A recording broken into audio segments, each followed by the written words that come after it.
It's Thursday night in the A. You know what that means. Kelly Price and Tori McElhaney is coming at you on Rise Up Tonight, presented by AT&T. What's up, Atlanta? What's up? We've only got one more week to talk about the preseason, and that's a great thing, Tori. I say this every single year, but thank the sweet Lord above that we are almost to the end of preseason. I can't keep doing it anymore. And with this being the final shot for some guys to make their case to the Falcons front office to stay on this roster, we've got 4 names to keep an eye on this preseason finale. Let's huddle up about it, y'all. Let's huddle up with Kelly and Tori on the world of Falcons football.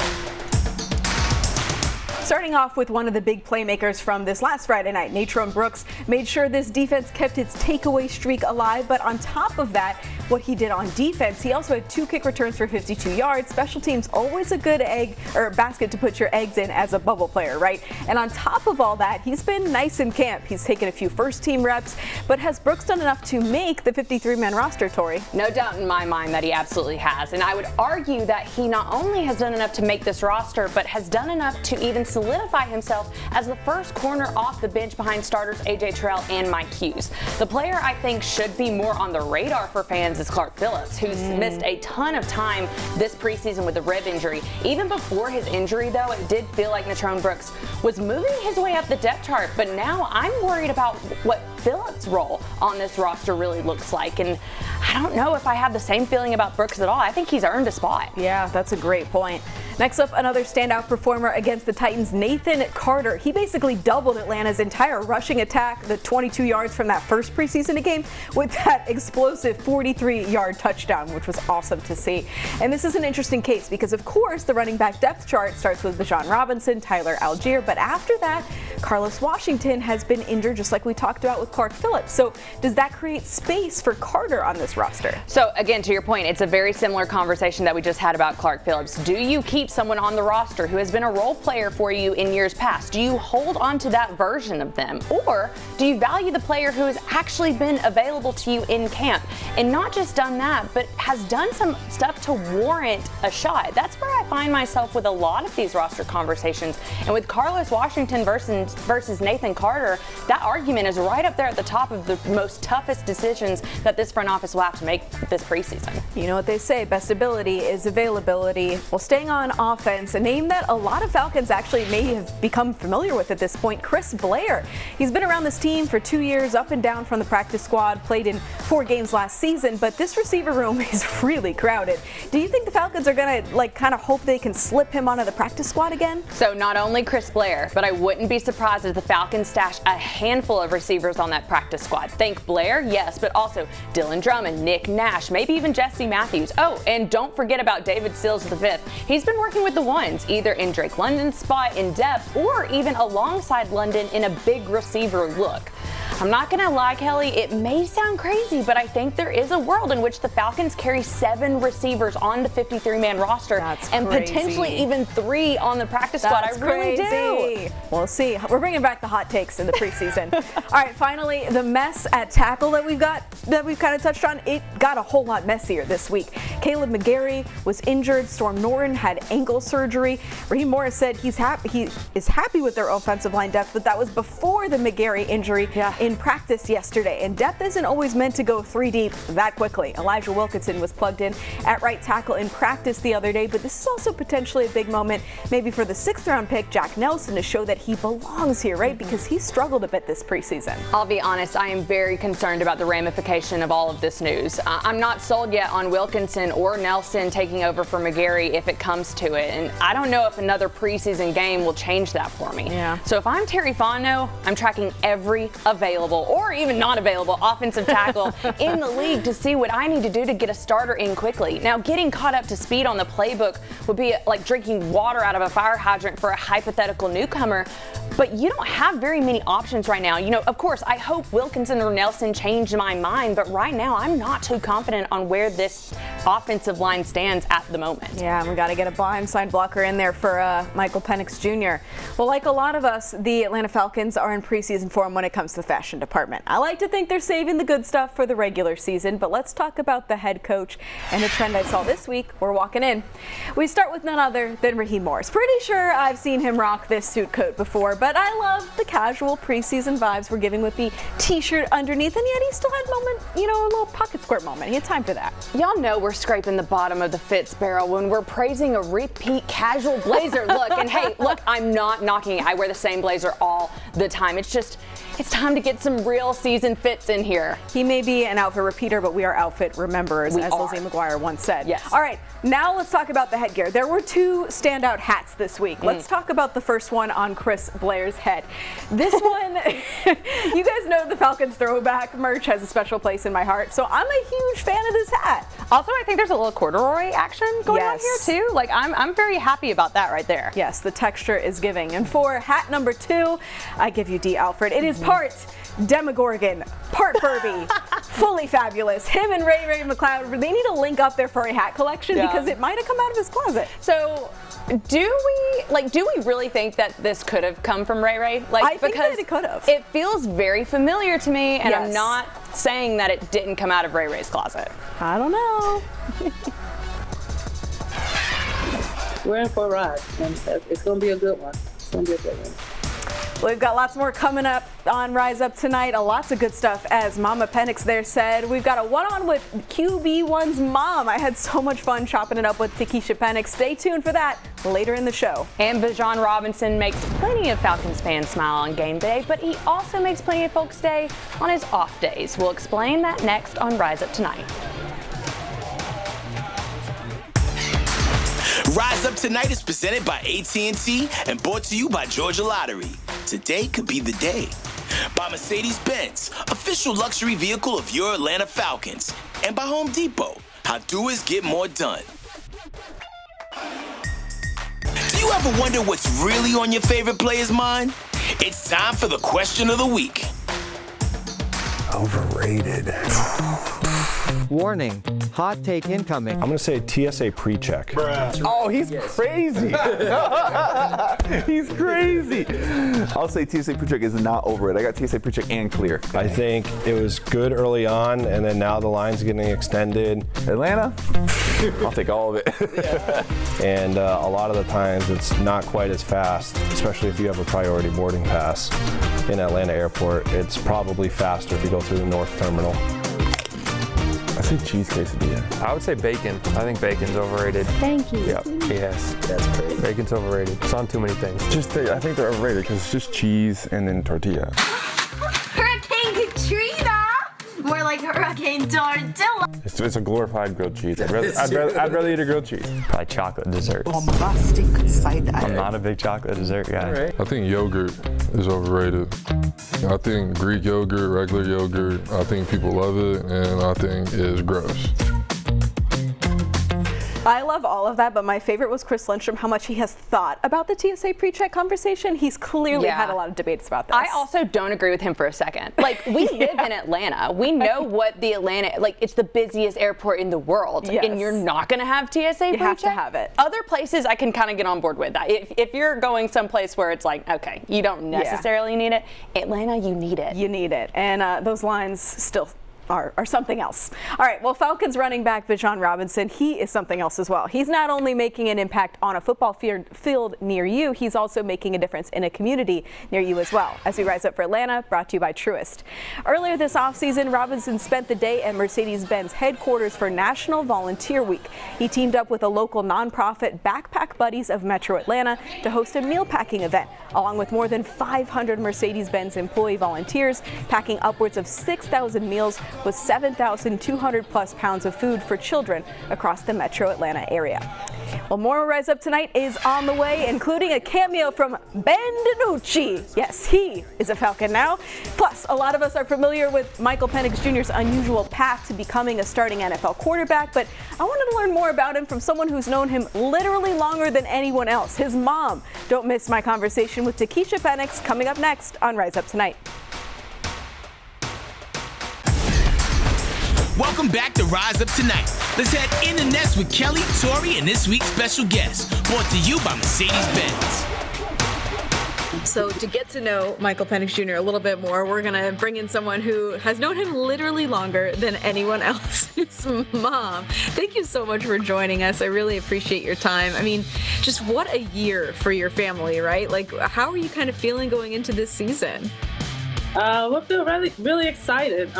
Excited for him from the time he got the call to, become the starter. It's just been pure excitement. The family, everyone is all excited to see, what's to come for the season. Oh, absolutely. I mean, so take us inside when you guys get a chance to catch up. I know it's so busy this time of year with training camp really getting everything started, but what has he been maybe telling you about training camp, how things are going, and just kind of that first camp with him being the cemented starter here? I mean, when we do talk, we ask a little bit of questions, but not too much, just to, kind of normalize things for him, because I know it's like football all day for him. But he's enjoying camp. He's loving it. Loves, just where he's at and where the team is at. And I think just overall, just anytime we do talk, it's just more of a, hey, how you doing? Not a, did you have a good day or a bad day? It's just more like, how's it going? Just, whatever we want to talk about. It doesn't have to necessarily be about the practices or the camp and things like that. Obviously going way back into kind of his childhood and maybe just like a growing up story that you feel like exemplifies who he is, like for Falcons fans to really get to know him. Is there a memory that maybe comes to mind that you're like, this is who he is? He's very humble. He's always, very competitive. Growing up, I think, and I don't know if just, we always try to instill a lot of independence in our kids. And I remember him 4 years old, wanting cereal. I was like, okay, I'm gonna teach you how to make your own cereal. So it's like things like that. I felt like, those little things were just trying to make him more independent and try to do things on his own helped a lot with his, growth. But for the most part, he's highly competitive. He's always, want to be the best at everything he does. He takes, the football very seriously, and he takes it to heart. I do kind of remember when he was in middle school to high school, I feel like I wanted it more for him than he did, but he's just very low key and behind the scenes. He was doing his studying and his books and all of that, as far as with the football at school, but I just felt like I was more vocal. It's like, hey, I can't want it more than you. I used to tell him that all the time. I can't want it more than you. You have to want it. But obviously he wanted it. At what point did that shift? And did you kind of all realize hey, you're really good at football. You could make a future out of this? His mindset, he just knew the game because my husband also coached. So he was always around football from I think he took his first steps on the football field. I wasn't there. I missed it. But with my husband. So he took his first football, his steps on the football field. And so I think just him being around football all the time, so he had the knowledge of it, and then just his athletic ability. Your husband, his dad being a coach, how has that kind of shaped him? Because I know he's also talked about, my dad benched me. It was ruthless. There was no, you're my son, you get to be the starting quarterback, you get to be this or that. How did that shape who he is as well? I think because the coaching style that my husband has, he's always, teaching. He's always wanting the kids to understand what they're doing, why they're doing it. So for Michael, I think it was good to have that, ability to have someone in the house. But I feel like with the coaching, he didn't cater to him as, oh, you're my son and you'll be the starter and stuff like that. He made him work. And that was one thing we were very adamant about. Is you got to work for what you want. Things don't get handed to you. And I know he's been through that, coming through his whole career. He's literally had to put in the work for everything that he's gotten, he's earned. It was definitely a learning experience for both, but it was good having him as a coach because he was always around it, around football. What has been, in your opinion, the biggest turning point in his football career that's also kind of shaped him into the man that we now see starting for the Atlanta Falcons? I feel like the high point was when he did transfer over to Washington and was able to have such a successful season. I think that opened up the eyes to everyone, and I was finally, for me, I was finally people get to see who he is and what he can do. He had the opportunity at Indiana. He did display it, brought Indiana to a top 10 team. So, everywhere he's gone, he's elevated, the team and the people around him. And that's one thing I love seeing. the like maturity and just like confidence that he has, even though the situation he came into with Kirk being here and that whole thing, he just approached it the right way with like, okay, I'm gonna just learn everything I can, and my time will come, basically. It's so interesting to actually, people say that all the time, right, when they're put in that position, because that's what they want to put out there, but I feel like he really has embraced that role, and obviously look where it's gotten him. I mean, is that kind of where that all comes from? All of those different struggles that he's kind of come throughout, the last couple of years has kind of shaped him for this moment to be like, okay, I'm going to just wait for my time and be patient about it. Yeah, and it's not the first time he had to do it. I mean, his first in high school, he had to sit behind another quarterback, until the following season. So I mean, it's adversity that he kind of dealt with before. It's just a different level now. Obviously, there's been a playoff drought here in Atlanta. You know that. I'm sure your son knows that. A lot of people feel that in this city and feel like he could be a guy that could deliver them out of that. I mean, all of the struggles that you're mentioning, how does that set him up? And even you talked about how he elevates the people around him. How do all of those factors come into play to hopefully end that playoff drought for these Falcons fans, do you think? His humbleness, his work ethic, everything that he embodies, people, it seems like they want to play for him and they want to be able to get to that next level with him. And so that's one thing I do, love about him is, his aura that he has. And I think that definitely can bring Atlanta to that postseason. And the reason I believe it is because I've seen it happen. I've seen him in high school go to a new school, and they went all the way to states. I've seen in Indiana, a basketball school. Now I was talking football, and I've seen in Washington, they had a drought, where they were like 4-10 the year before he got there, and then they made all the way to the national championship the second year. So I feel like, every time he's been put into a position to lead, he's led with excellence, and I expect good things to come out. We have a solid team. It's not just him.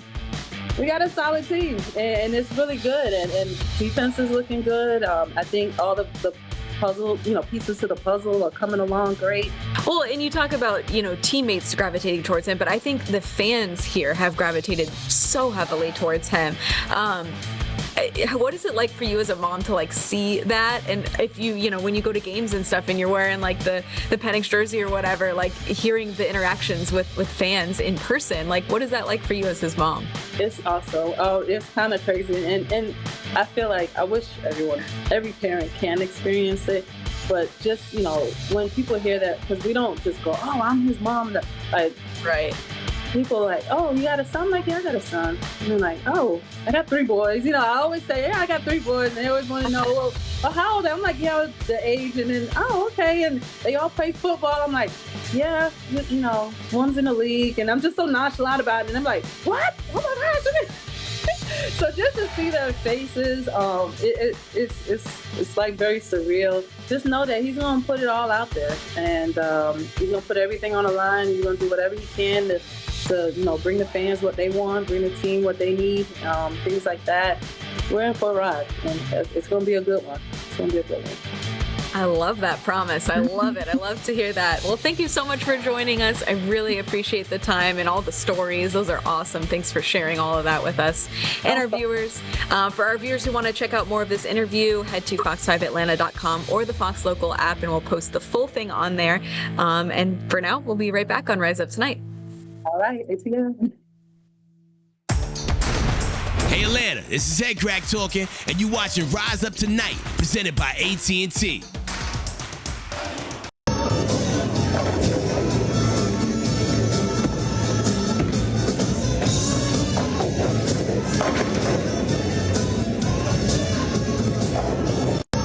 It's the Earth, Wind, and the Fire in the background for me. Ben DiNucci was not only on the street a couple days ago, he was in the bowling alley a couple days ago. Well, when Emory Jones kind of went into concussion protocol, I think the Falcons were like, who is available? Who can we call? And they're like, Ben DiNucci is the guy. That's you guys didn't see that part earlier. It's very important to see that. All right, Rise Up Tonight, off next week like the Falcons. We'll see you September 4th, same time, same place to talk week 1. Good night.